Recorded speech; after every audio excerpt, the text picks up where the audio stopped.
A man of the house of Levi went and took a daughter of Levi as his wife. The woman conceived and bore a son. When she saw that he was a fine child, she hid him 3 months. When she could no longer hide him, she took a papyrus basket for him, and coated it with tar and with pitch. She put the child in it, and laid it in the reeds by the river's bank. His sister stood far off, to see what would be done to him.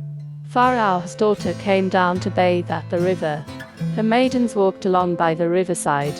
She saw the basket among the reeds, and sent her servant to get it. She opened it, and saw the child, and behold, the baby cried. She had compassion on him, and said, "This is one of the Hebrews' children." Then his sister said to Pharaoh's daughter, "Should I go and call a nurse for you from the Hebrew women, that she may nurse the child for you?" Pharaoh's daughter said to her, "Go." The young woman went and called the child's mother. Pharaoh's daughter said to her, "Take this child away, and nurse him for me, and I will give you your wages." The woman took the child, and nursed it. The child grew, and she brought him to Pharaoh's daughter, and he became her son. She named him Moses, and said, "Because I drew him out of the water."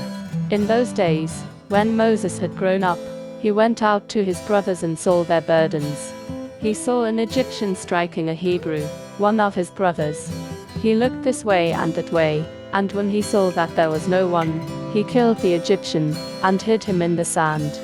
He went out the second day, and behold, 2 men of the Hebrews were fighting with each other. He said to him who did the wrong, "Why do you strike your fellow?" He said, "Who made you a prince and a judge over us? Do you plan to kill me, as you killed the Egyptian?"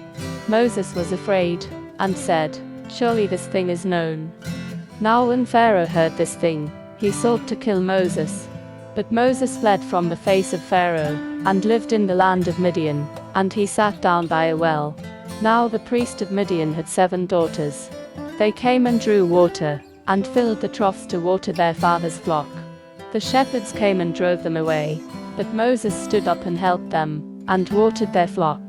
When they came to Reuel, their father, he said, "How is it that you have returned so early today?" They said, "An Egyptian delivered us out of the hand of the shepherds, and moreover he drew water for us, and watered the flock."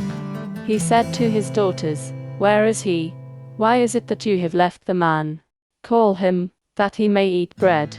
Moses was content to dwell with the man. He gave Moses Zipporah, his daughter. She bore a son, and he named him Gershom, for he said, "I have lived as a foreigner in a foreign land."